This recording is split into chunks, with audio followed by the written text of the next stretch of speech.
There we go. Welcome back to another episode of TVGP's Game Club. Technology issues. Jeez, my goodness. You know what doesn't have technology issues? Books. But hopefully that's not. Hopefully that's not the horrible. Yeah, maybe not the books we're playing this time, because we're playing the Bookwalker Thief of Tales. I'm your host, Boston, playing this on the PlayStation 5. I'm joined, as always, by Moonpeer. Howdy, Xbox Series X. And Musum. Xbox Series X. All right, let's go into some... I had to minus spoiler because I knew you were playing this on Xbox Museum because I got a notification when I started playing it that my friends were playing this game. Oh, nice. There you go. Plus, it's currently, at time of recording, on Game Pass. So, go check that out. Let's talk about all the details of the game. Released June 22nd, 2023. Published by Tiny Build. Developed by Do My Best, which is all in caps, which is a really good studio name. Studio previously did The Final Station. That's like a side-scrolling, that train survival game you've probably seen. Really good. Yeah. This came out on PC, PS4, and Xbox One. Time travel. Metacritic is 70. OpenCritic is 62. Peers for the release date. Final Fantasy 16. Harmony, Fall of Reverie. Diablo 4. And Street Fighter 6. So just a couple tiny little guys. So definitely top of the pile, right? Yeah, 100%. I will start off with this one by saying the thing I almost never say, which is overlooked. I don't think I heard about this game until I don't remember which one of us brought it up. I feel like it was probably Moon, but it was probably me because it's a quote-unquote short and simple game that's on Game Pass. So right. Whoops. It's constantly in my feeds of hey, you might want to play this if you like achievements. Wink, wink. Right. Quick note here. These Game Club games are spoiler casts occasionally when we deal with a story-heavy game. That's pretty much what this game has going for it. So if you want to go play this game, again, it is on Game Pass. You can sort of dip out here if you will. If not, then keep on motoring into the books. Let's talk about what we liked, what we didn't like. In the Bookwalker. Can we first start off with what we didn't like, which was bugs? Yep, that's a good one. The music is also a thing I just did not like in this game. So real quick, I did not experience any bugs. So oh man, you're lucky. Oh wow. What did you guys get? Moon, you can go for, okay. So I ran into anytime the camera zoomed in, it had a chance to crash, which it did often. Autosave was actually pretty good. The biggest one that I ran into prevented me from finishing the game in book 6 when you pick up the weather device and you put it into the briefcase. When you go answer the phone and then go to the door and you get like thrown back into the book and you start that first fight when you get back in the book. As soon as I got into that fight, my character got kicked out of the book into his apartment, and I'm like staring at the back of a dude's head, and the fight UI is super tiny off in the distance, and I can't control anything.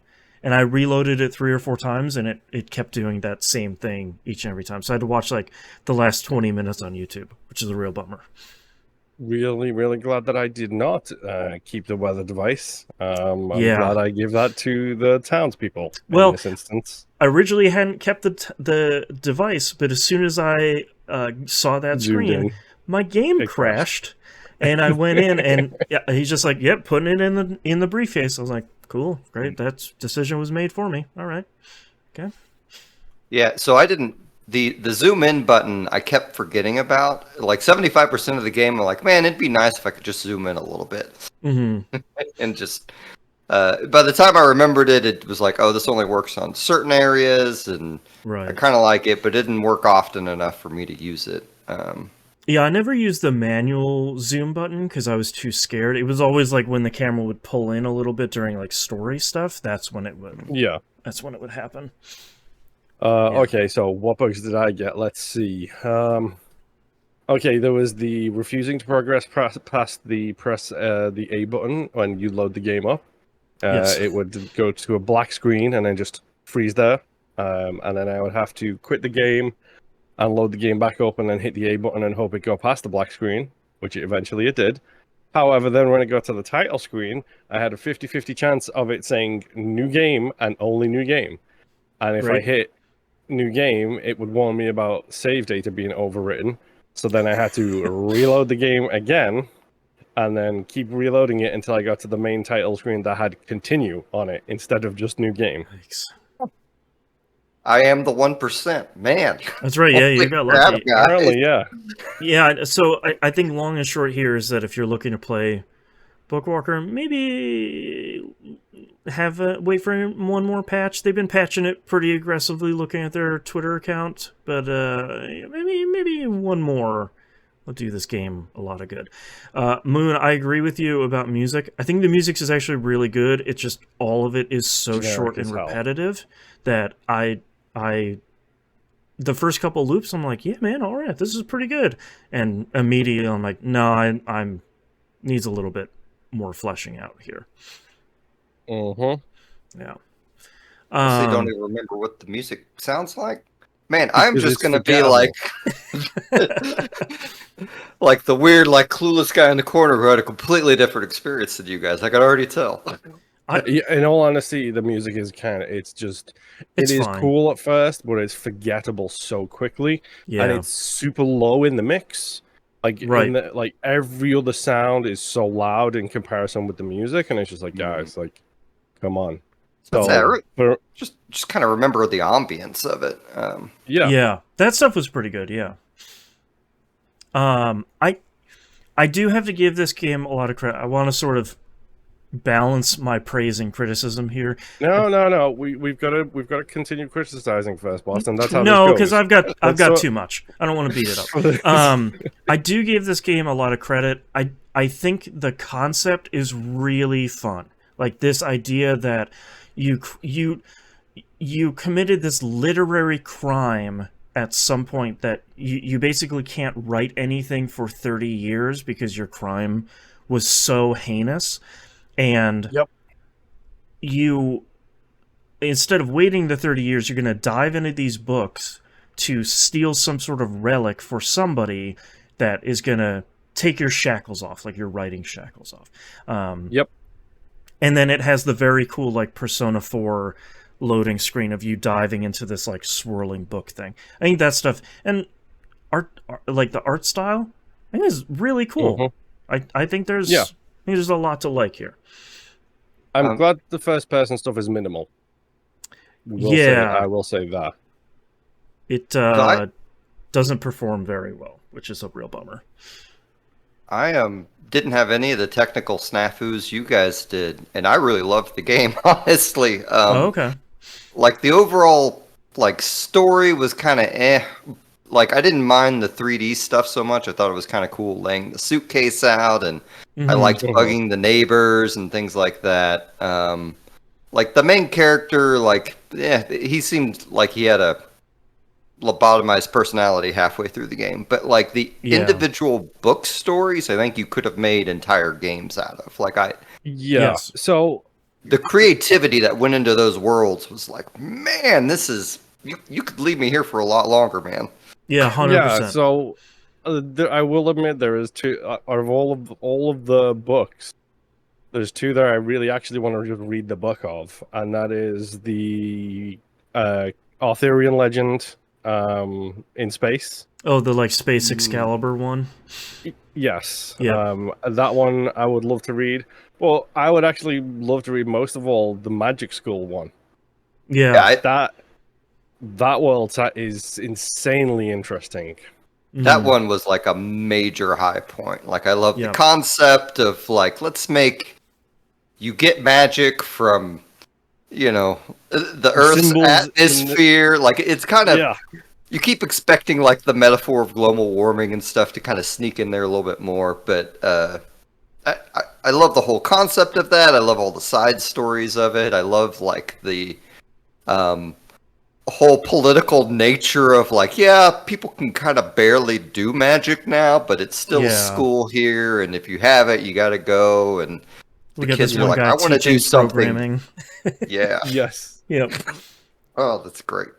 Yeah, that one was. I actually really liked that last one too. I feel like it didn't get enough of a shake, but I like the idea of people driving trains across this impossible That's a desert really with cool death concept storms. too.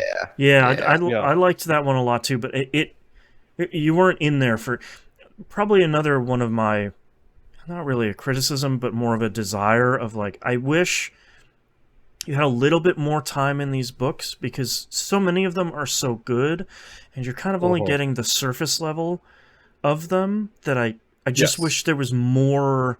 You're spending more time in there. You're doing more stuff in there because I think so much of it was so good, especially paired with the very cool art style and the very cool perspective you were getting in the game. I think that combo was really good. Yeah, I think they could have made entire games out of most of these. Just here's an 8-hour game with they could probably still keep the same premise if you were trying to steal MacGuffin from this book, Right. and just kind of draw it out longer. Like maybe you actually have to be in a character in. But I don't know. I enjoyed it. Like the overall story, like I said, the twist with who your sidekick is, I keep forgetting Roderick. the name they used throughout the game. Roderick. Because I it's one of those things like when probably about halfway through the game, I was like, okay, so this is a character from a different book, allegedly written by one of the greats. So it's probably Sherlock, right? It's got to be Sherlock. Right. He seems to know everything. Yeah. And then when he says he's a doctor, I was like, was Sherlock a doctor? I can't remember because I haven't really read a whole bunch of Sherlock stuff. Right. And then at the very end, it turns out it's Watson, and I was like, I was so close. I Almost was like, there. Literally one degree of separation. I was right there.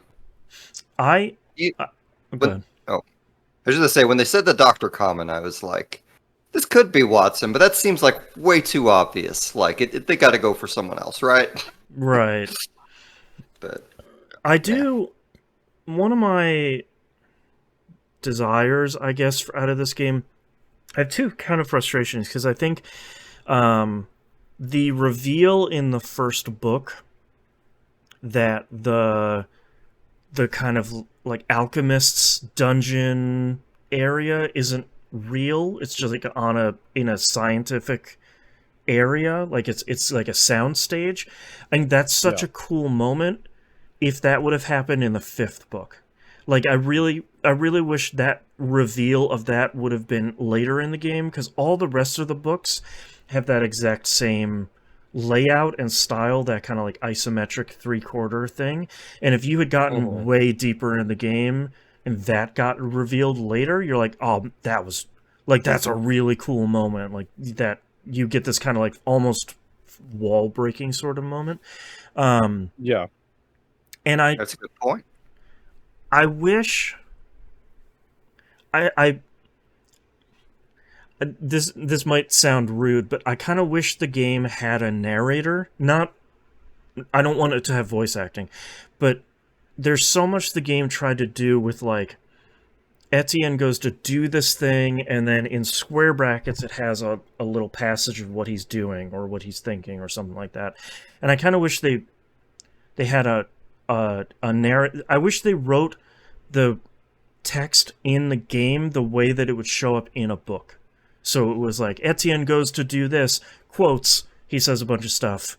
You know, I wish it was written like a book as opposed to written with these two characters talking to each other, because I think stylistically for me, I think it kind of stumbles over trying to almost be a visual novel, because it is graphically sort of married to its perspective, and it's not really doing a great job, I feel, at communicating all that stuff super well. And I wish they had just kind of written the whole thing like a book and leaned all the way into the concept and kind of figured out a way to make that work, almost like a visual novel as opposed to kind of an adventure game. But maybe that's just me liking books and liking visual novels maybe a little bit too much.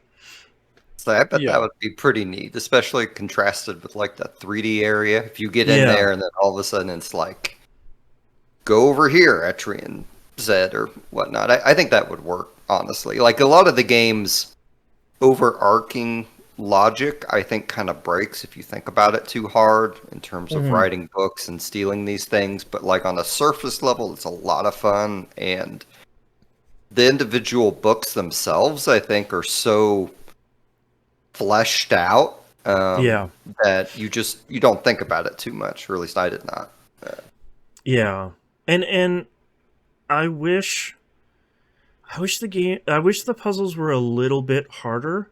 I kind of personally right now am thankful that the puzzles aren't super hard, because I'm not sure my brain could, be malleable enough for anything super hard. But with how little time you spend in each book, all the puzzles in all of the books are usually either fairly straightforward, or a character or somebody kind of tells you exactly where to go or exactly what to do, or like exactly the tool you'll need to go interface with this thing. So it's like, oh, okay, well, I just need to go scour for a couple things, build a crowbar, and then come back. Which isn't bad, but I kind of wish there was maybe like one head scratcher in each book, even if it led to something kind of optional. I think that would have been kind of nice. Well, I really had hoped, like, once you went into the book the main character wrote, that from then on you'd be flipping pages throughout the different books. Right. Yeah. To kind of mess with settings, but that was just kind of for that one location, which was kind of disappointing. It's a cool mechanic, though. Yeah. Yes. Yeah. I do like the fact that each book has its own kind of solutions. Like, yeah, the puzzles are a little bit similar, but like they introduce the ink eaters in book one and then don't even talk about them for the rest of the game. Right. Then did any of you guys figure out how to kill the undead zombies, by the way? How do I In remember the Magic undead Book? zombies? Yes. Yes. I killed them, but I don't remember how. You got to make sure they all fall at the same time, which it never tells you that ever. It just like, yeah, figure it out. Like these are the undead. I will say I kept forgetting the combat was in there, but when it had occurred, I found the turn-based combat so puzzle-like. I kind of enjoyed it and wish they'd kind of built on that a little bit more. I like being able to upgrade all of the different skills when you're done with the book. That way you can do like the upgrades aren't hugely different, but I picked for your primary kind of slash attack, I liked being able to say, oh, either you can make it stronger or it can hit everybody on the field. And I was like, well, I'm going to take the one that hits everybody on the field. And that did super well for the rest of the game. I liked having those. They're not the biggest choices, but I kind of liked having those choices nevertheless. So, okay, so this isn't quite a glitch, but it's the thing I ran into. It was in the train world. I couldn't figure out what to do, and they have that hint system with Roderick that's usually pretty good. This time it was not. Basically, I had to talk to the woman in the junkyard, but my eyes were not picking her out from the rest of the background. Yeah. So I wasn't clicking on her. So I thought, well, something didn't trigger for me, so let's see what this game has for me to do something else, and I just restarted the chapter. And I went in the book, and I think there's a fight early on, or maybe it was later on. Basically, I hit the fight and had none of my upgrades. And when I had restart the chapter, it refunded them all, and I needed to go to my desk to spend them, which was weird, an odd interesting choice. But I guess that prevents them from having to track a certain amount of save data. But I feel like there has to have been like entire books where I didn't realize I had an upgrade available to me. I did that a couple of times where like I would specifically, it was the zombie fights. I was like, well, why is this so hard? And then it clicked in my head. I was like, oh, I haven't looked at the book in like the upgrade book in like the other books. Right. So maybe I should go do that. Yeah. It's they really need another notification there, especially with it being in the real world, or maybe Roderick saying, "You look like you got a new idea. Should you go in your world and write about it?" I don't know. Right. I don't know. However, they want to explain that logic, but they need to point you there because the phone's always ringing, so like you're always going to go there, and that's how you propel the story forward. But yeah, I agree. I did enjoy the you drop off the briefcase at the front door, just the guy's arm comes in. Yep. There's a lot of really, from a game design perspective, I have to give him a lot of credit. There's a lot of really clever, kind of like budgetary considerations all over the game. Like there's nobody else in the game other than you up until the very, very end.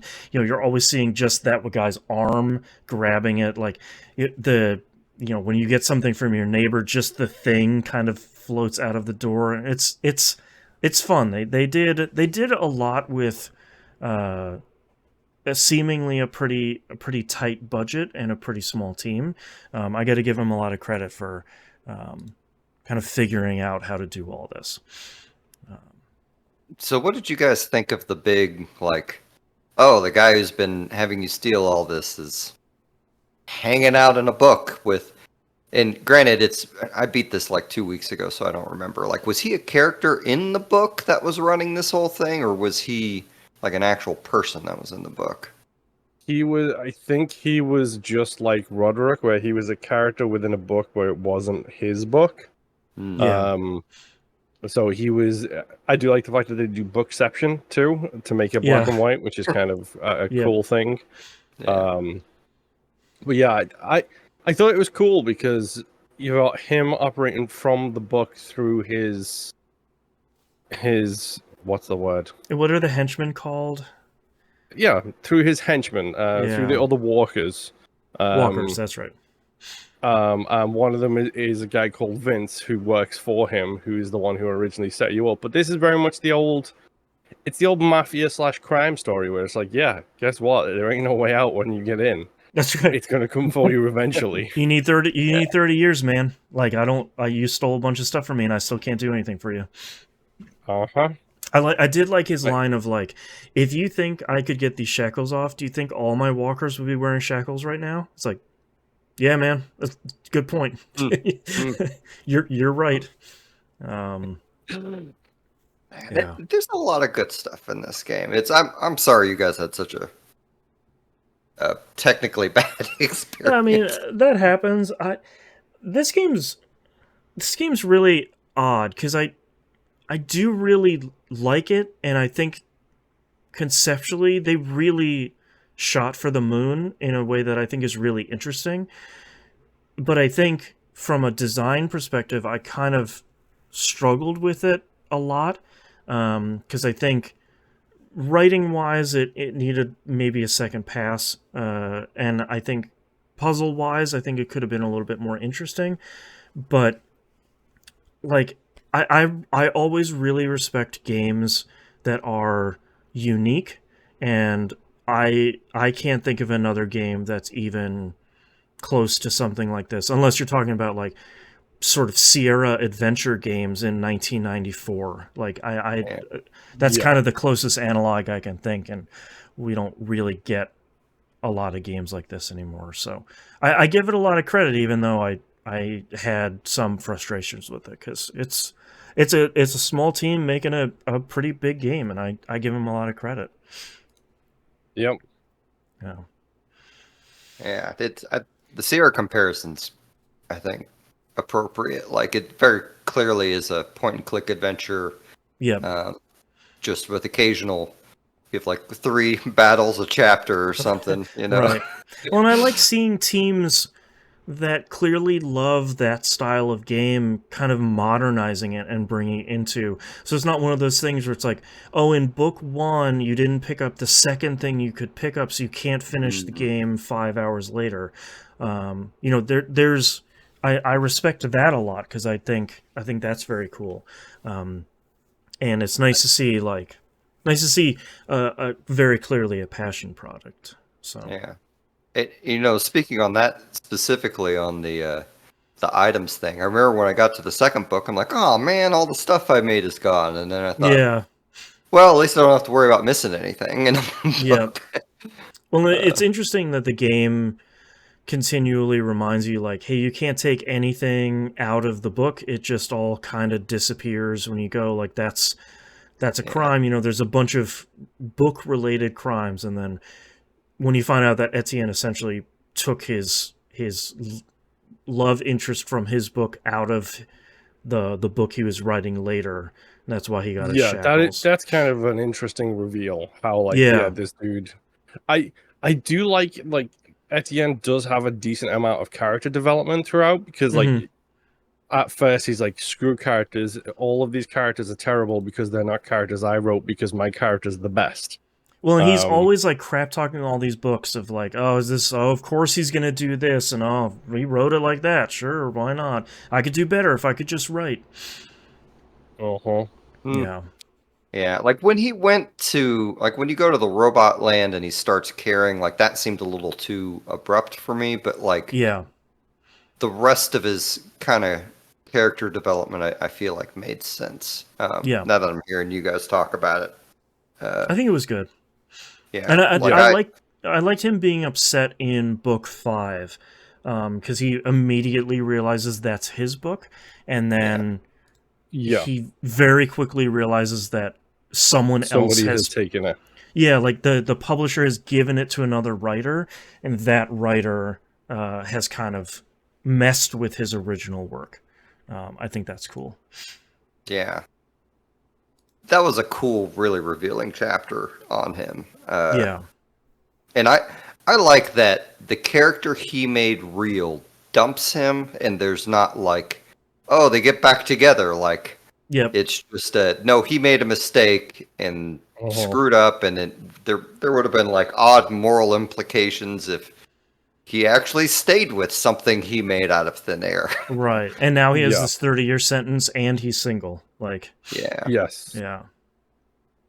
I also enjoyed some of the environmental storytelling in the 3D areas where, like, you do a couple books and like, oh, he's doing well, and oh, he hasn't done one of these in a long time, so the place is trashed. And there's beer bottles all over the place. Yeah. Well, how about final thoughts here, Newsom, on the Bookwalker? I really enjoy it. Like, if you, for some reason, are listening to this and haven't played it, you know, it's a Sierra point-and-click adventure with some incredibly imaginative scenarios, but hearing these two guys talk about it, maybe wait a half year to get it on PC, patched. maybe. Yeah, because I lucked out hard, evidently. But I really enjoyed the game, and I will definitely play. Why I say that? I am interested in whatever this team does next if they do something. Moon, did you play the final station?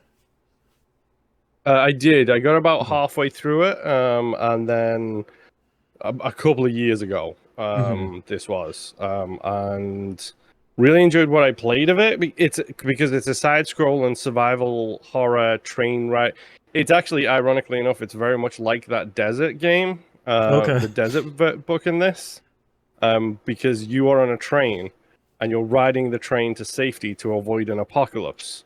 But at every stop, there is like, you can get off at each stop and like do some exploring and like get supplies, but there's also like shadow monsters that hunt you while you're not on the train.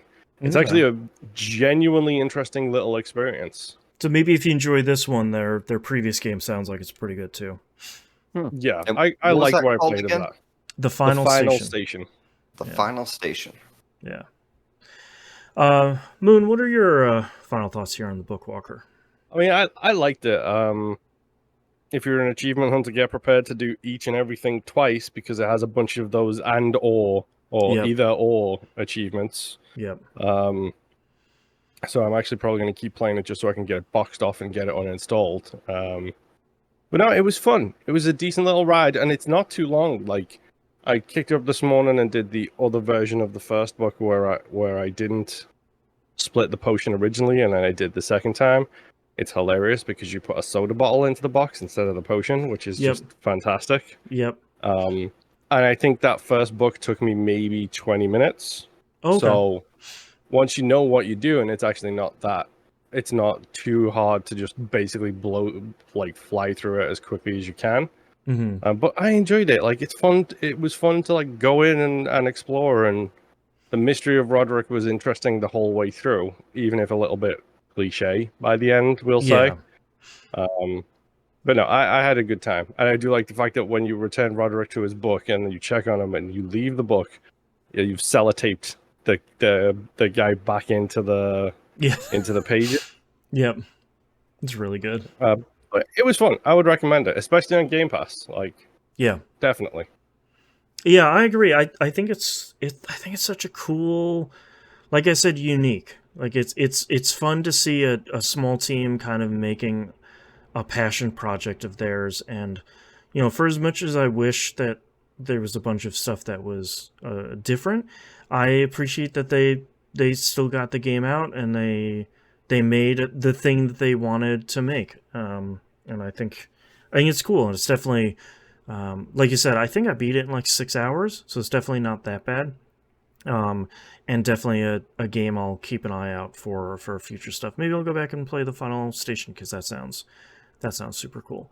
But yeah, I it's one of those where it's like, these are the games I'm happy we just kind of randomly pluck for this show. Is just sort of like, yeah, we're gonna play this thing, and either it's gonna be bad or it's gonna kind of be a cool hidden gem.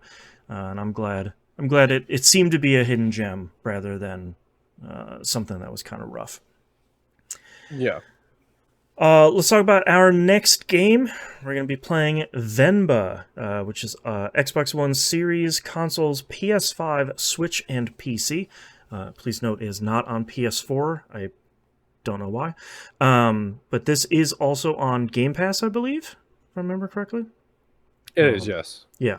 So if you're looking for a game that is pretty different from what we've been playing and people seem to really be enjoying, let's play Venba for this next month. It reminds me of the mobile phone game that we played for this, the relationship one where you had to wear the headphones. The art style has a very similar feel to that. Yeah, man, I keep forgetting the name of that, but yeah, that was really good. All right, so we're going to be playing that, Venba, for next month, and I hope we'll see you all then. Bye. Bye. Boy.